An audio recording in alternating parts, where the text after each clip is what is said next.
see what I see?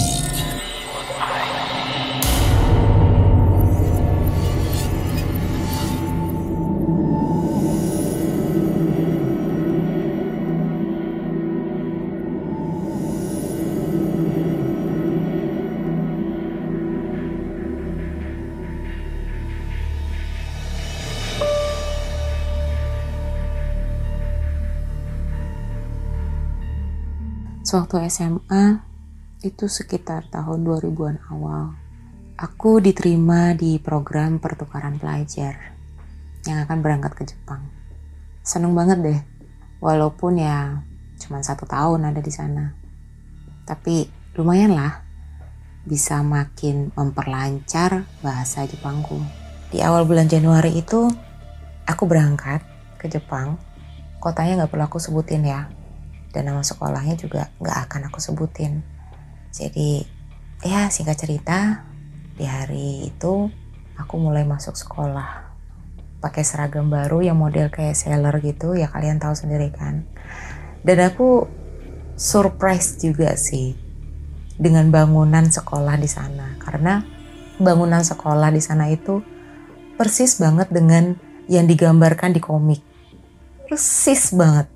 Seneng dong aku, karena aku tuh sebenarnya seorang yang suka banget dengan kebudayaan Jepang, suka banget dengan cerita-cerita bahkan komik-komik dari Jepang. Jadi di saat aku ngelihat wujud asli sekolah Jepang yang seperti ada di komik tuh kayaknya excited banget gitu.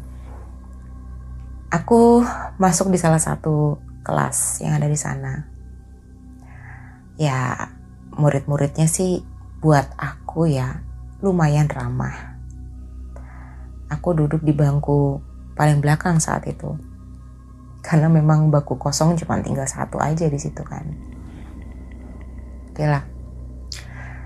Saat itu model bangkunya masih 2-2 ya. Jadi satu baris itu masing-masing safnya diisi 2 orang anak gitu. Walaupun mejanya satu-satu tapi digabungin. Jadi 2-2. Ya ngerti lah ya maksudnya kayak gimana. Cuman aku dapet teman sebelah, maksudnya yang duduk persis di sebelahku itu orangnya bisa aku bilang agak unik ya. Dia itu cewek, badannya kurus banget. Kayak punya penyakit gangguan pola makan gitu. Yang ngerti kan maksud aku. Kurusnya. Dan ya maaf bicara, badannya itu agak bau. Aku gak tahu apakah dia jarang mandi atau karena memang genetik atau apa gitu. Cuman baunya bukan bau keringat, enggak. Bukan bau ketiak juga enggak gitu. Baunya tuh kayak bau busuk gitu loh. Ya sisi lain juga orangnya kurang ramah menurut aku. Karena setiap kali aku ajak dia bicara, dia selalu buang pandangan. Dan dia gak pernah jawab aku. Bukan berarti bahasa Jepangku yang rada pelintat-pelintu tuh enggak sih sebenarnya. Karena dengan teman-teman yang lain juga lancar aja ngomongnya. Dan mereka juga bisa memahami apa yang aku maksudkan gitu. Dan setiap kali istirahat, di sana kan ada kantin kan. Itu anak gak pernah keluar dari kelas. Dia sibuk makan, buka bekalnya di kelas dan dia makan di situ. Ya oke lah. Mungkin dia lebih nyaman sendirian. Dan aku gak pernah mau ganggu orang kan. Udah hari demi hari berlalu. Minggu demi minggu berlalu. Sampai pada suatu ketika, hari itu aku entah kenapa males banget pergi ke kantin untuk makan di sana. Ya satu sisi juga aku harus menghemat ya.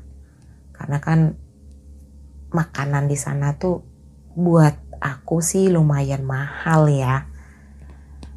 Jadi aku putuskan untuk bikin sendiri makanan dari rumah. Terus aku bawa bekal ke sekolah. Istirahat hari itu, biasa nih teman-teman sekelas pada ngajakin, ayo kita ke kantin gitu. Tapi aku menolak dengan halus. Aku bilang, aku udah bawa bekal dari rumah gitu loh. Jadi aku mending makan di kelas aja. Dah, akhirnya di kelas itu tinggallah kami berdua. Dia buka bekal makannya dan aku buka bekal makanku. Agak kepo dong. Aku melirik ke sebelahku nih, dia makan apa sih gitu. Dan aku shock banget dengan apa yang dia makan. Aku tahu bentuknya dan dari aromanya. Itu adalah dog food. Yes, itu adalah dog food. Aku tahu dan yakin itu dog food karena aku punya anjing di rumah. Dan dog food itu bentuknya seperti itu dan aromanya sama. Aku kaget banget. Gak salah nih orang makan dog food. Karena aku ngerasa kasihan, aku coba tawarin dia nih. Kamu mau gak makan sedikit bekal dari aku? Dia sempat ngeliatin aku. Terus dia ngeliatin bekalku. Habis itu, dengan tidak sopannya, dia agak memiringkan badannya membelakangi aku, lalu dia mulai makan bekalnya sendiri. Oke, fine. Toh aku juga gak rugi kan. Bekal makanku buat aku sendiri. Ya terserah dia lah, dia mau makan apapun. Selesai makan, dia nutup bekalnya, masukin ke dalam tas, lalu dia menyenderkan kepalanya di meja. Jadi aku bisa lihat tubuhnya dari belakang. Karena setelah istirahat itu adalah jadwal kita untuk olahraga, jadi saat itu memang aku sama dia sudah pakai baju olahraga nih gitu kan. Nah, baju olahraga di sana itu kaos atasannya tuh warnanya putih, celananya itu warna navy, celana panjang gitu. Dan biasa kalau misalnya kaos agak tipis gitu kan, kalau misalnya kena ke badan kita kan agak ngebentuk ya. Aku tuh lihat dia gitu, waktu dia senderan tengkurap di meja. Aku bisa lihat tulang belakangnya dan tulang-tulang rusuknya. Aku cuma mikir kayak gini, ya ampun, apa karena dia makan dog food ya jadi sekurus itu. Tapi gila sih, maksudnya motivasinya tuh apa gitu. Kalau motivasi dia untuk diet gak kayak gitu juga caranya. Tapi kalau bukan untuk diet terus apa? Masa orang tuanya ngebawain bekal anaknya dog food? Kan gak mungkin banget kan. Udah lah, aku cuekin aja gitu. Akhirnya udah selesai istirahat, kami semua ke lapangan olahraga dan lain sebagainya. Aku sempat ngeliat anak ini. Dia hanya duduk di pojokan. Flashback beberapa hari sebelumnya, aku melihat anak ini mungkin karena penyendiri ya, jadi tidak ada seorang pun dari murid-murid lain ataupun guru yang memperdulikan dia. Dalam artian sepertinya dia tuh nggak ada gitu di tengah-tengah kami. Ya, kalau aku pribadi ya menilai responnya dia di saat aku menawari dia bekal makanan, ya mungkin aja orang-orang udah nggak udah nggak pengen aja gitu loh ngajak dia untuk komunikasi lagi. Nggak bisa disalahin juga dong. Tapi sisi lain ada rasa kasihan juga sih. Cuman ya, sudahlah ya, aku anak baru. Aku maksudnya cuman sebagai exchange student. Ya, aku hanya ngikutin aja apa yang biasanya orang lain jalani gitu di sekolah. Selesai olahraga, kami semua pergi ke ruangan. Jadi di sekolah itu ada semacam ruangan, loker-loker tempat ganti baju sekaligus bilik untuk mandi. Jadi di sekolah ini juga ada swimming pool. Kita ada pelajaran renang, dan biasanya kalau anak-anak di sana selesai olahraga ataupun selesai renang, mereka akan ke bilik kamar mandi untuk mandi. Dipisahin sih antara laki-laki dengan perempuan, pasti udah dipisahin jauh, agak jauh jaraknya. Nah, antri kan di sana karena bilik kamar mandinya nggak banyak gitu. Antri, aku mutusin buat ntar aja deh gitu. Maksudnya memang agak nakal sih, aku agak mau nyantai, memperlambat waktu gitu. Ya sambil ngobrol-ngobrol, tahu ketiwi sama yang lain gitu kan, sampai pada akhirnya giliran aku mandi terakhir. Ada beberapa anak juga yang masih mandi saat itu. Dan si anak ini yang kurus itu, dia mandi di bilik sebelahku. Jadi di bilik kamar mandi itu kan pintunya itu hanya kayak tirai shower gitu kan, yang rada transparan gitu, walaupun nggak kelihatan jelas gitu kan.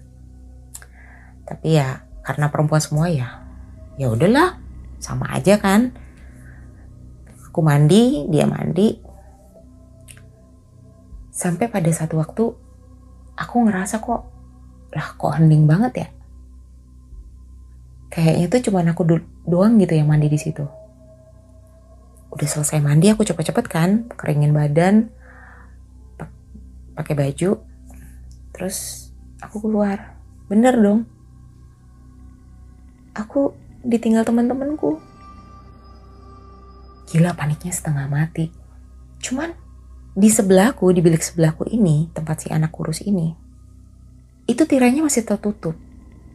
Dan aku lihat siluet orang di dalamnya.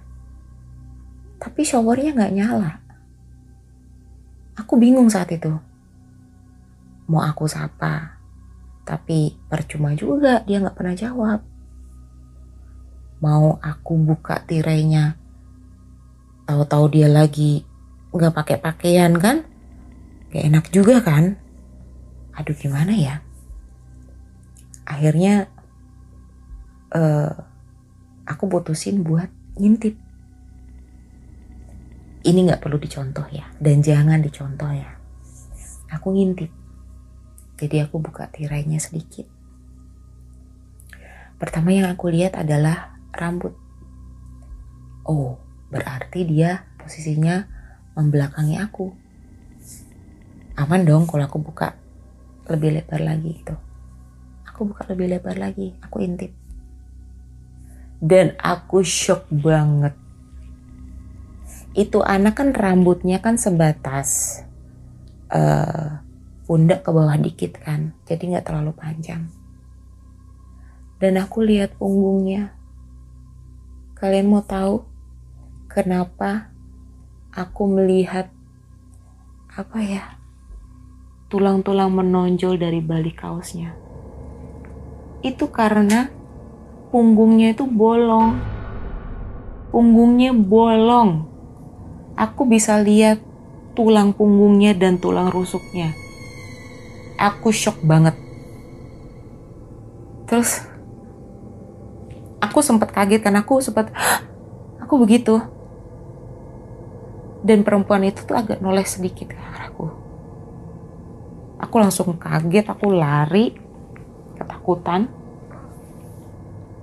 Terus aku langsung masuk ke kelasku. Ternyata di dalam kelas itu sudah ada guru. Ya,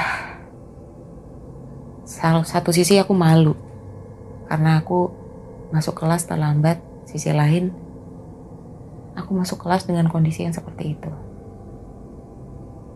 Ya udah, karena Jepang terkenal disiplin, akhirnya aku tidak ikut pelajaran hari itu. Aku disuruh ke ruang guru, disuruh menunggu di situ. Ya udahlah, aku harus nurut kan. Aku ke ruang guru, aku menunggu di situ. Terus berapa menit kemudian, guru yang tadi di kelas masuk ke ruang guru. Terus dia tanya, kenapa kamu terlambat? Ya aku ceritakan semuanya kan. Aku ceritakan, aku tadi memang giliran terakhir mandi setelah olahraga dan tiba-tiba suasananya sepi dan aku ternyata ditinggal sama teman-temanku. Dari guru itu aku kaget bahwa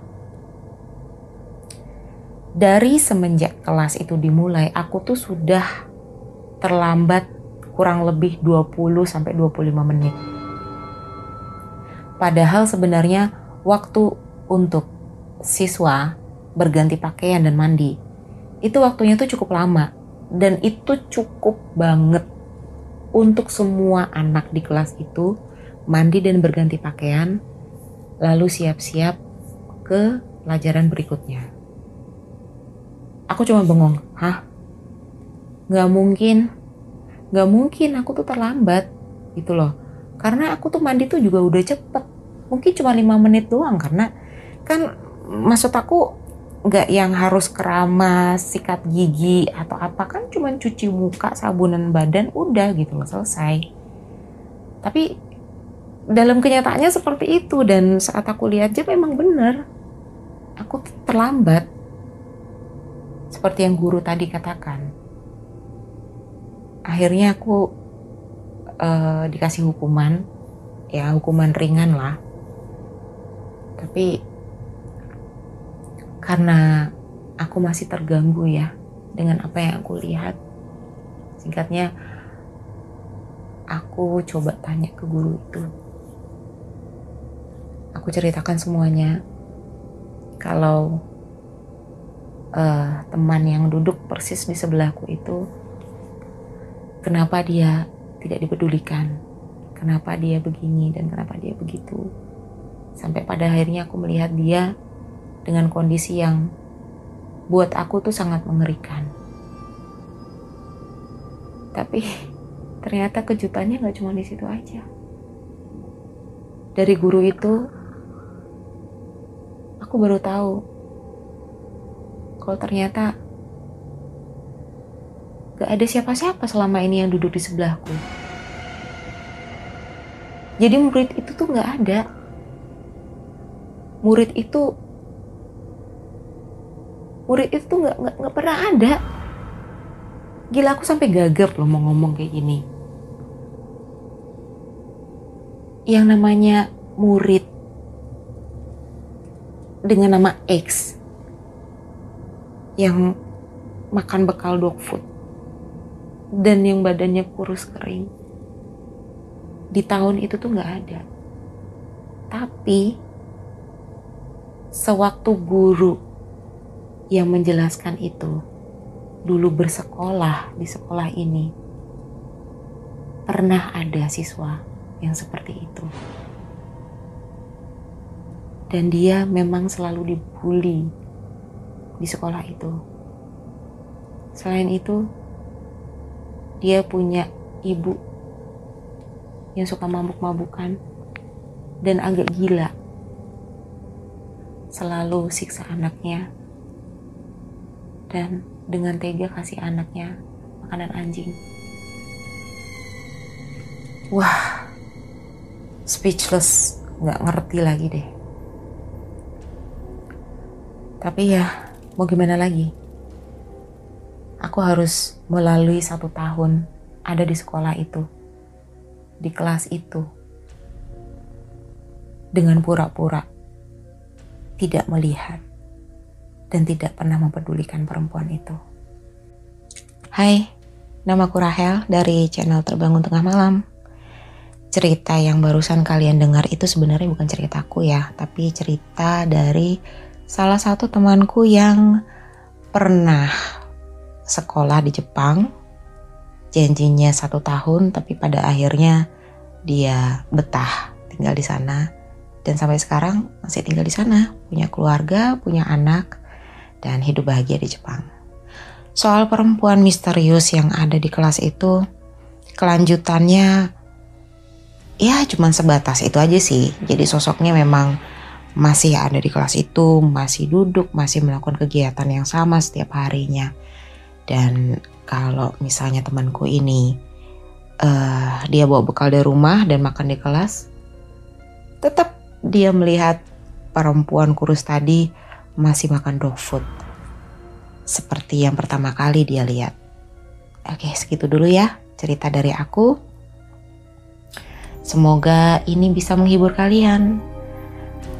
See you when I see you. Dadah.